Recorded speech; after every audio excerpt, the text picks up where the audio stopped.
Hola gente, en el video de hoy vamos a continuar con el tema de lógica y ahora nos toca ver la semántica de la lógica oracional. El tema anterior fue la sintaxis. Entonces, empecemos con una introducción para que quede más o menos claro, al menos inicialmente, qué es esto de la semántica de la lógica oracional. Entonces, lo que hemos visto es que la lógica oracional es un lenguaje formal diseñado con el propósito de estudiar la validez. También hemos visto que, en tanto lenguaje formal, sus fórmulas bien formadas carecen de significado, son simplemente cadenas, cadenas de símbolos, ¿no? Entonces, lo que vamos a hacer ahora es asignarles un rol específico a esas fórmulas bien formadas de la lógica oracional con el siguiente objetivo. Este va a ser el objetivo final. Determinar bajo qué condiciones las fórmulas bien formadas que juegan el rol de premisa serían verdaderas y verificar si bajo esas mismas condiciones la fórmula bien formada que juega el rol de conclusión también sería verdadera.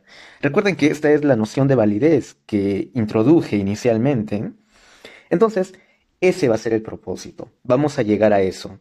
¿Vamos a obtener eso hoy? No, pero vamos a sentar las bases para poder determinar la validez de un argumento. Entonces, lo que vamos a ver ahora es cómo se puede asignar esos valores de verdad a las fórmulas bien formadas.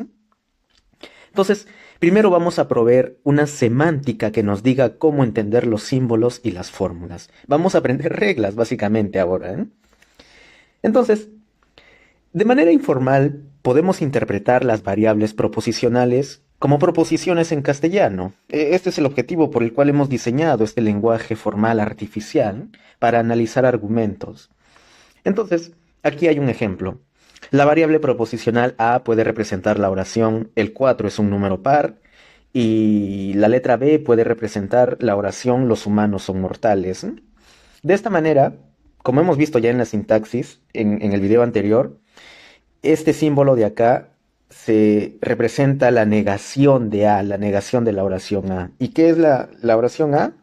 ¿O cómo se leería esta fórmula de aquí? Pues se leería como la oración, no es el caso que los humanos son mortales, ¿no? Si tenemos esta cadena de símbolos de acá, A conjunción B representaría la oración en castellano, el 4 es un número par y los humanos son mortales, ¿no? Esa es la idea entonces. Vamos a representar oraciones en castellano que tienen un valor de verdad específico. De manera más formal y general, en la lógica oracional interpretamos variables proposicionales asignándoles valores de verdad, es decir, oraciones que o bien sean verdaderas o bien sean falsas. Esta es la semántica que vamos a, a proveer. Entonces, vamos a comenzar observando cómo calculamos el valor de verdad de una oración compleja, compuesta a partir de los valores de verdad de las oraciones que las componen. Y para eso vamos a aprender reglas. Se puede calcular el valor de verdad de cualquier oración compuesta o compleja utilizando los valores de verdad de las oraciones que la componen y las tablas de verdad básica para cada operador lógico oracional. Entonces, el día de hoy vamos a llegar a ver o analizar las condiciones de verdad de oraciones o de fórmulas bien formadas compuestas, ¿no? Es decir, que tienen más de una variable y varios operadores lógicos, ¿no? Y antes de llegar a eso, es importante notar que en lógica hay un principio muy importante que se llama el principio de composicionalidad veritativo-funcional, que consiste en lo siguiente: que el valor de verdad de una oración compuesta está determinado por el valor de verdad de las oraciones que la componen, de oraciones básicas, de condiciones de verdad básicas. ¿Y cuáles son esas condiciones de verdad básica? Pues aquí empieza la diversión. Empecemos con la negación. Ya hemos visto que este símbolo de acá va a representar la negación o lo que en castellano se conoce como no es el caso que, va a negar oraciones. ¿Y cómo funciona esta negación? ¿Cómo funciona este operador que afecta solo a una variable proposicional? Bueno, funciona de la siguiente manera, ¿eh? La negación es la función que, cuando toma verdadero como input o como entrada, es decir, si le damos oraciones verdaderas, la negación nos va a devolver falso. Y cuando toma falso como input, devuelve verdadero. Y esto se puede representar en el siguiente cuadro, en la siguiente tabla. Aquí, miren, veamos este caso. El primer caso es este de aquí. esta letra de acá va a representar cualquier oración. eh, y si nosotros introducimos una oración verdadera, supongamos, por ejemplo, Lima es la capital del Perú, es verdadera. Y si la negamos, ¿qué nos da como resultado? Una falsedad. Si decimos, no es el caso que Lima es la capital del Perú, bueno, eso es falso. Veamos el segundo caso. Si introducimos una oración falsa, por ejemplo, Lima no es la capital del Perú, es una oración falsa. Ahora neguémosla, añadámosle esta negación. Entonces diría, no es el caso que Lima no es la capital del Perú. Y eso es algo verdadero, ¿cierto?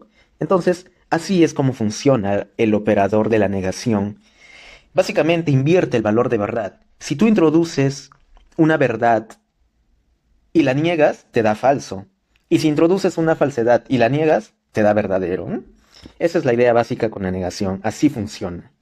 Veamos el siguiente operador lógico, la conjunción, que en castellano se traduce como y, ¿sí? La conjunción es una función que toma dos valores de verdad como input y devuelve un único valor de verdad, de la siguiente manera. Veamos este cuadro. Tenemos dos oraciones, ¿no? Y cuando tenemos dos variables, P y Q, bueno, hay cuatro posibles arreglos que pueden tomar, cuatro posibles combinaciones de sus valores de verdad. La primera combinación posible es que ambas sean verdaderas, y es la primera. La segunda es que la primera sea verdadera y la segunda falsa, aquí está. La tercera posibilidad es que la primera sea falsa y la segunda verdadera, aquí está. Y la última posibilidad, el último posible arreglo es que ambas sean falsas, ¿no? No hay una quinta posibilidad en este caso. Ahora, ¿cómo funciona? Para esto veamos un ejemplo intuitivo. Imagina que tú estás por entrar a un salón y el salón dice, solo pueden entrar las personas que saben bailar y cantar. Entonces, ¿cómo sería verdad que una persona que intente entrar pueda entrar bajo las siguientes condiciones? Miren, vamos a suponer que P representa sabe cantar y Q sabe bailar. Entonces, si es verdad que la persona sabe cantar y es verdad que sabe bailar, entonces es verdad que puede entrar, ¿no? Cumple este caso de acá. ¿Qué sucedería con la siguiente posibilidad? Que sea verdad que sabe cantar, pero que es falso que sabe bailar. ¿Sería verdad que puede entrar esta persona? No, ¿verdad? Es falso que pueda entrar esta persona. Tiene que cumplir ambas condiciones. Por eso, si tú unes una oración verdadera en conjunción con una oración falsa, te da como resultado que toda esa oración compuesta es falsa. Y es lo que esta tabla de verdad muestra aquí. Y lo mismo sucedería solo si invertimos el caso, que es falso que sabe bailar, pero es verdad que sabe cantar. Entonces, no va a poder entrar esta persona. Falso y verdadero te da como resultado falso. Y si ambos son falsos, es decir, si la persona no sabe ni bailar ni cantar, mucho peor, no va a poder entrar, ¿no? Entonces, falso. Así es como funciona la conjunción. Si la conjunción trabaja con dos oraciones verdaderas, entonces te va a dar verdadera toda esa oración. En todos los demás casos, te da falso como resultado, ¿no? Así funciona la conjunción, entonces. Espero que con este ejemplo intuitivo se haya entendido. Entonces, la conjunción es verdadera si, solo si, el valor de verdad asignado a ambos conjuntivos, así se llaman a los componentes de la conjunción, también es verdadero. Como muestra la primera fila, y esa es la única posibilidad en la que la conjunción es verdadera. Siguiente caso, siguiente operador, la disyunción. La disyunción es una función que toma dos valores de verdad como input y devuelve un único valor de verdad, como se muestra en la siguiente tabla. De esta manera. Y se lee como P o Q. P puede representar una oración y Q alguna otra oración en castellano. Veamos un ejemplo intuitivo para que este cuadro de aquí se entienda también. ¿En qué casos la disyunción es verdadera? Cuando por lo menos uno de sus elementos, uno de los disyuntivos es verdadero. Por ejemplo, imaginen acá. Les doy dos oraciones verdaderas. A ver, Lima es la capital del Perú o Perú es un país sudamericano. Verdadero y verdadero. Todo lo que he dicho es verdadero. Correcto. Si yo digo, Lima es la capital del Perú o, y les doy otra oración falsa aquí, Lima es la capital del Perú o Perú no es un país sudamericano. ¿Todo lo que he dicho es verdadero? Claro que sí. Cumple. Invierto los casos. Digo una oración falsa primero. Lima no es la capital del Perú o el Perú es un país sudamericano. Todo lo que he dicho es verdadero. Correcto. Pero miren, imagínense que yo les doy dos oraciones falsas. Les digo, Lima no es la capital del Perú o el Perú no es un país sudamericano. Les he dicho dos oraciones falsas unidas por disyunción. Todo lo que he dicho es falso, ¿verdad? Porque he dicho dos cosas falsas. Por lo tanto, aquí no cumple, es falso. Así funciona la disyunción. Entonces, estas son sus condiciones de verdad. La disyunción es falsa solo y solo cuando sus dos disyuntos son falsos. En todos los demás casos es verdadero, como podemos notar en esta tabla de verdad, ¿no? Bien, ahora veamos otro operador lógico de suma importancia, el condicional material. El condicional material es una función que toma dos valores de verdad también como input y devuelve un único valor de verdad, de la siguiente manera. Y este es el cuadro de verdad del condicional material. Para que se pueda entender por qué tiene estos valores, por qué tiene estos arreglos, veamos un ejemplo intuitivo. Hay una manera muy intuitiva de entender el condicional material, que es como si fuera una promesa. Imagínense que ustedes están llevando el curso de lógica y sus padres les hace esta promesa a ustedes, ¿no? Les dice, si apruebas el curso de lógica, entonces te regalamos un PlayStation 5. ¿No? Esa va a ser la promesa. Y así funciona el condicional material. Se lee como si, sí, entonces. ¿No? Aquí, por ejemplo, este símbolo de acá o esta cadena de símbolos de acá se lee como si P, entonces Q. ¿Ok? Y cumple la promesa. Si apruebas el curso de lógica, entonces te regalamos un PlayStation 5. Ahora veamos en qué casos esa promesa sería verdadera y en qué casos sería falsa. Empecemos por el primer caso. Es verdad que apruebas el curso de lógica y es verdad que te regalan un PlayStation 5. ¿La promesa es verdadera? Sí. Veamos el siguiente caso. Es verdad que apruebas el curso de lógica, pero es falso que te regalan un PlayStation 5. En vez de un PlayStation 5 te dicen, te regalamos una cama para que sigas soñando. por haber... Imagínense que eso suceda. La promesa es falsa. Obviamente sí, ¿verdad? Eso es lo que nos da el resultado aquí. Que toda esa oración condicional es falsa. Muy bien. Es el único caso en el que es falso.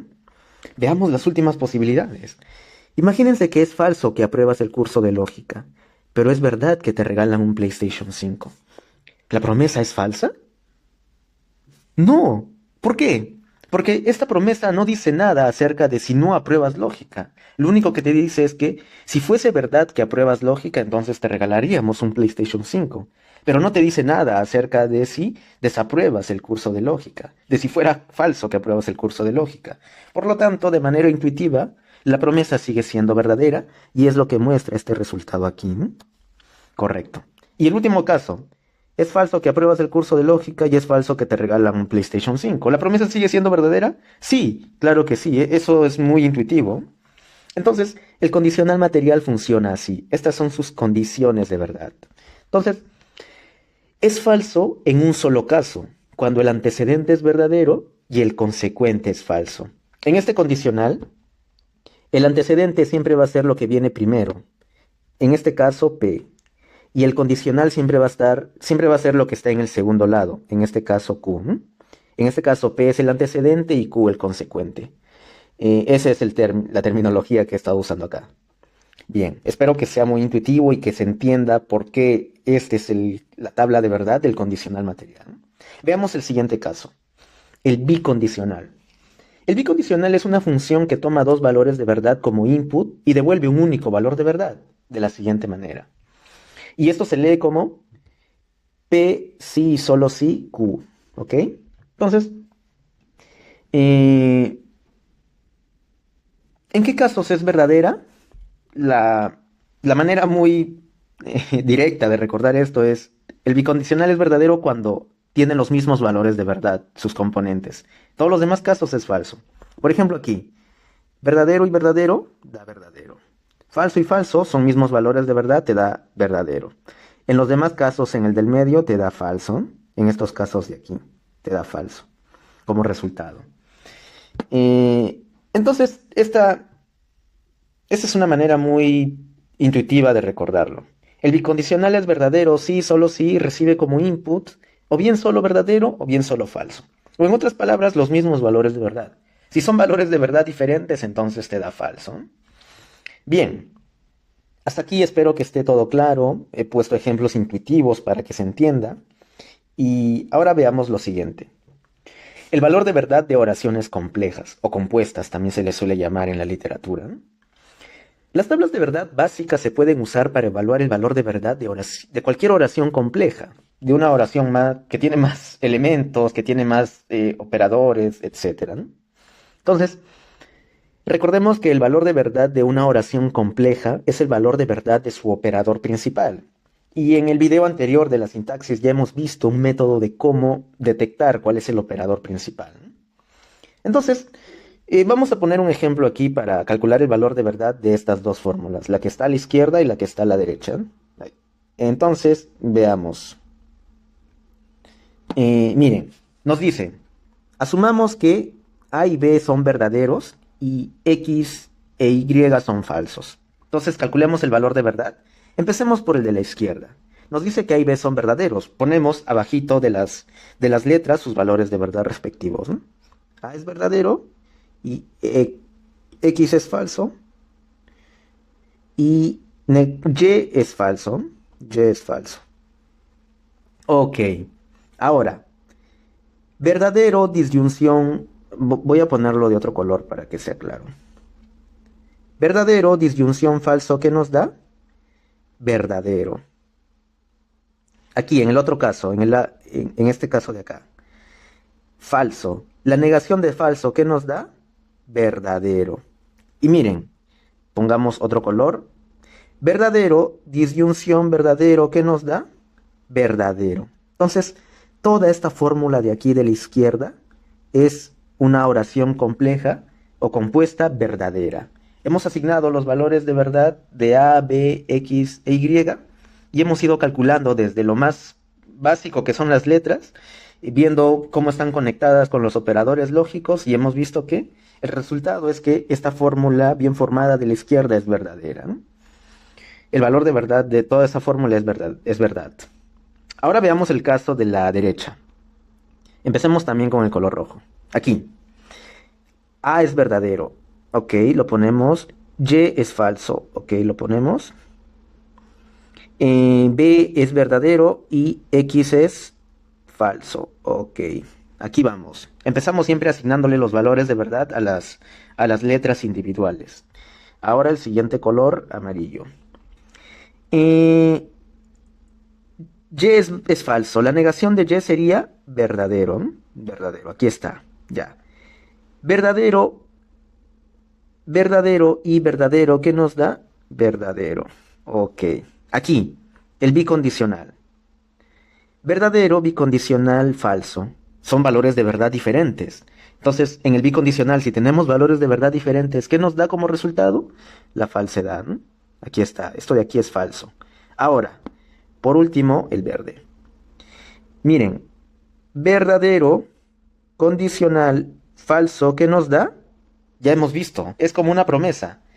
Si en la promesa el antecedente es verdadero y el consecuente es falso, ¿qué nos da como resultado? Falsedad. Entonces, toda esta fórmula de acá es falsa. Lo hemos calculado a partir de los valores de verdad de sus componentes, de sus fórmulas componentes, ¿no?